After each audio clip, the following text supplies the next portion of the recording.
중도의 길이라는 제목으로 말씀을 증거하겠습니다. 정치적인 표현 중에서 나는 중도이다 이런 표현이 있습니다. 중도 보수다, 중도 진보다, 이런 표현들을 많이 쓰는데요.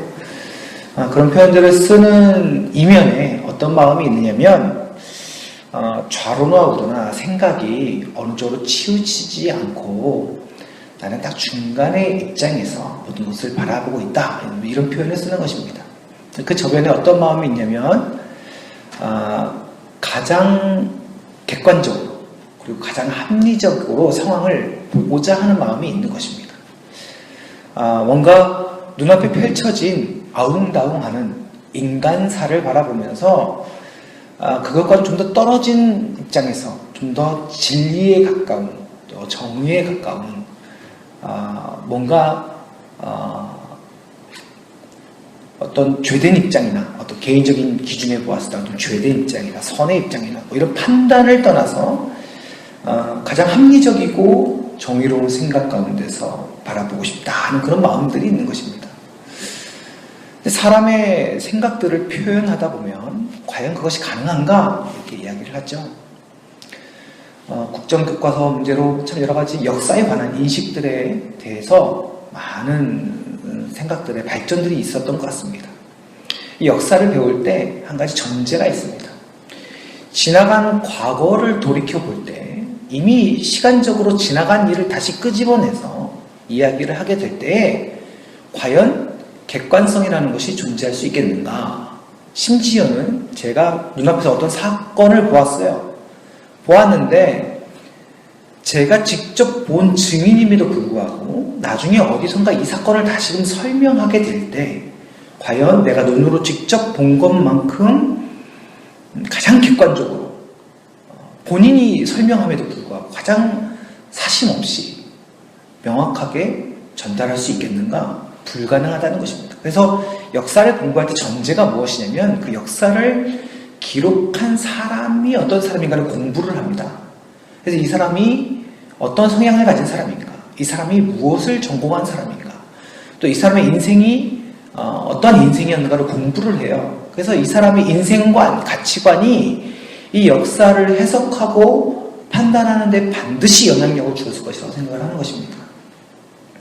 결론은 무엇이냐? 사람은 절대적으로 중도를 추구하지만 중도적일 수 없다는 것입니다. 다시 말하자면 객관성, 가장 절대적인 객관성을 추구하는 것이 인간이지만 그러나 절대 그럴 수 없다는 것입니다. 우리가 아무리 어떤 한편으로는 의롭게 보인다 할지라도 그러나 다른 한편으로 보면은 반드시 죄된 모습이 있는 것이 우리의 모습인 것이죠. 인간은 그런 한계를 가지고 있는 것입니다. 가끔씩 사람을 알아가다 보면 재미있는 현상이 있습니다. 제가 어떠한 모임에서 어떤 한 목사님을 알게 됐어요. 그 목사님이 제가 본 만남과 또 몇 번 식사를 하고 교제하는 가운데서는 너무나 훌륭한 목사님인 거예요. 어떻게 이런 분이 있을 수 있는가? 너무 참 이런 분을 알게 돼서 너무 반갑다. 너무 기쁘다. 너무 감사하다. 기도도 합니다. 하나님 좋은 목사님 알게 해주셔서 감사합니다. 기도하는 것이죠. 그런데 이 목사님과 예전에 오래전부터 교제해왔던 다른 어떤 목사님을 알게 되는 거예요. 근데 이 목사님은 지금은 이 목사님과 교제하지 않는 거예요. 또 그 새로 알게 된 목사님께 또 가서 이제 물어봅니다. 목사님 왜 이렇게 안 하십니까? 교제를 이제 안 하십니까? 물어봤더니 또 이런 저분에 대해서 실망한 모습을 다 얘기해 주는 것입니다. 이 한 사람의 인생을 보더라도요, 각각 보는 사람의 모습이 다릅니다. 이 질문을 하게 됩니다.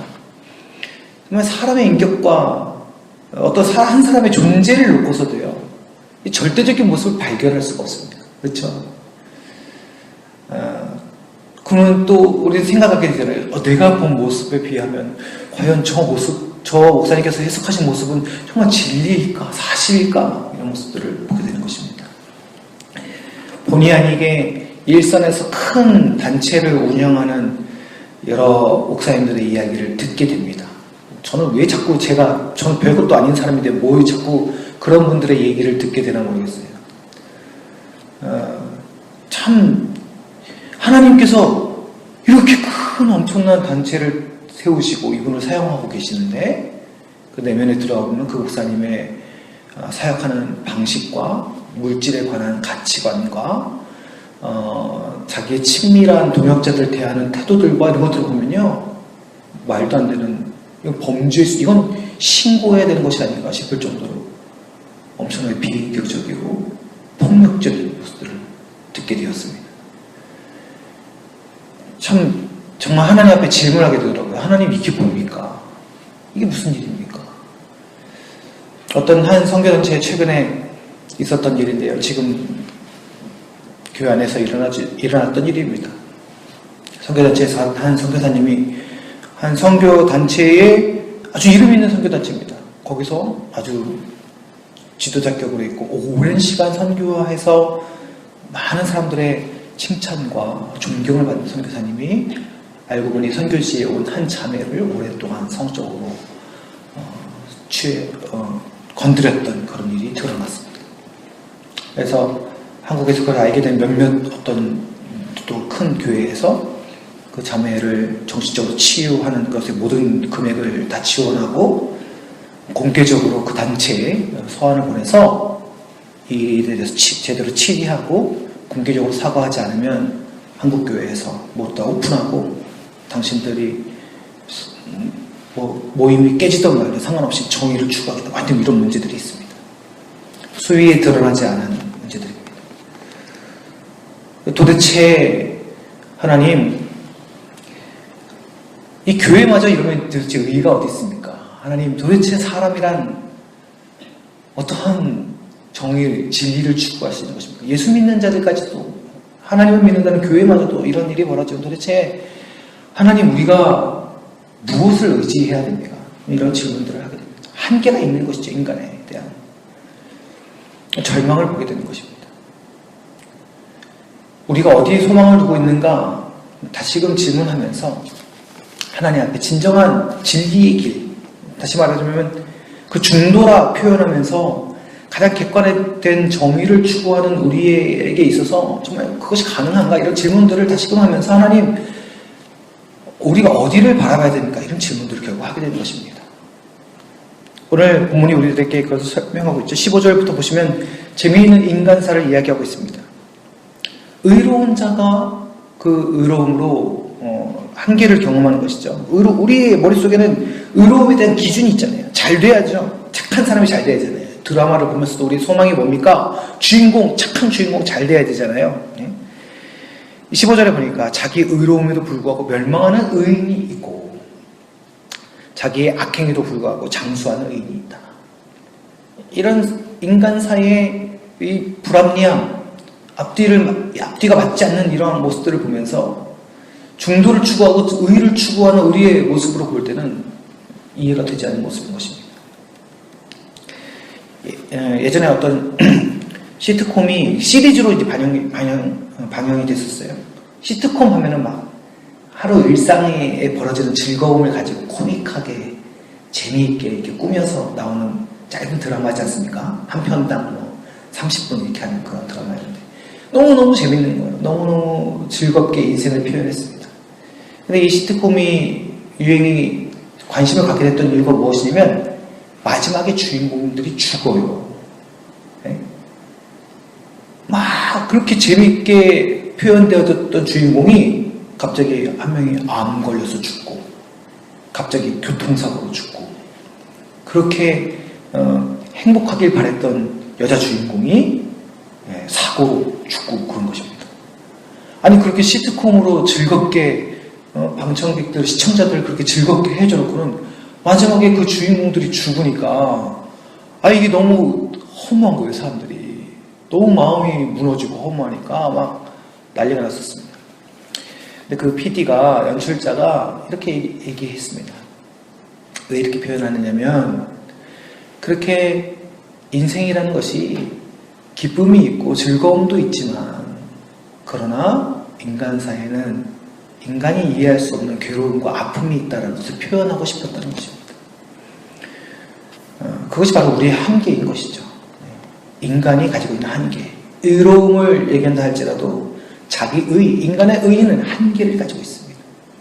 바램은 있죠. 우리가 뭐 인간이 만드는 작품들을 보면 그런 바램들이 있지 않습니까? 반드시 의인이 흥했으면 하는 그런 바램이 있습니다. 그러나 세상사가 사실 그렇습니까? 그렇지 않다는 것이죠.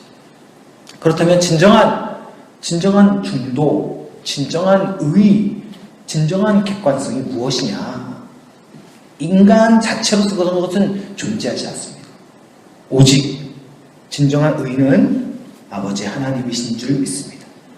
자기의 의, 아무리 의인이라 할지라도 그 의인이 멸망을 하는데 무엇 때문이냐? 그 의라는 것이 자기의 의라는 것이 인간의 의라는 것입니다. 하나님께서 일반 은총을 주셔서 진정한 본질과 의를 추구하는 마음을 주셨으나 인간 안에서 그것이 나올 수 없는 것입니다. 인간 안에서 나오는 것은 다 더러운 것입니다. 한계가 있는 것입니다. 악인의 흥함을 보면서 우리가 그 절망감을 경험하게 되는 것입니다. 그러나 하나님께서, 아버지 하나님께서 우리에게 있어서 진정한 의가 되셔서 하나님께서 결국 이 땅의 모든 것을 통치하시며 주님 오시는 그날 우리가 혹이나 지금 우리 주님을 기다리면서 이 땅에 이해할 수 없는 세상의 흐름을 본다 할지라도 그러나 우리 주님의 도우심을 경험하며 또한 우리 주님 오시는 그날 하나님의 정의, 전적인 하나님의 통치와 의를 보게 되는 줄 믿습니다. 그러므로 우리에게 있어서 진정한 진리는 무엇이냐? 하나님 아버지 바라보는 것입니다. 그래서 말씀해요. 주의 얼굴을 보라. 네 하나님을 향하여 시선을 돌이키라. 이런 말씀이 많은 것이 무엇이냐면 우리 안에서, 우리가 존재하는 그 안에서, 우리가 형성하는 안에서, 우리가 말하는 틀 안에서, 심지어는 사람이 연구하여 말하는 기독교적 교리적인 틀 안에서도요 한계가 있는 것입니다. 말씀을 본다 할지라도요. 그러나 결국 한계가 있는 교리마저도 우리가 붙들 수밖에 없는 것은 하나님을 바라봄이 비록 부족하고 연약하고 한계가 있지만 그럼에도 불구하고 하나님 아버지를 바라보게 하는 그러한 믿음의 틀들이 우리가 필요하기에 부족하지만 그 말씀 붙들고 가는 것입니다. 우리가 지금 밝히 알지 못합니다. 고린도전서 13장 사랑장이지 않습니까? 그런데 그 뒷부분에 그런 말씀이 있잖아요. 지금은 우리가 희미하게 보는 것 같지만 거울을 보는 것 같이 희미하다. 이게 그때 당시에는 거울이 우리 같은 거울이 아니잖아요. 선명하게 자기를 볼 수 있는 거울이 아니라 구리 같은 이런 것에 이렇게 막 비추어서 자기를 보았거든요. 그게 거울이었습니다. 흐릿하게 보이는 흐릿하게. 형태만 조금 색깔만 이렇게 볼 수 있는 것이었습니다. 그러니까 그때는 이게 거울을 보는 것이 희미한 지금은 부족합니다. 한계가 있어요. 그러나 어느 정도 형태는 볼 수 있는 것입니다. 상황을 파악할 수 있어요. 그렇지만 주님 오시는 그날, 그때에는 우리가 직접 얼굴과 얼굴을 대하여 보는 것처럼 선명하게 볼 것이다.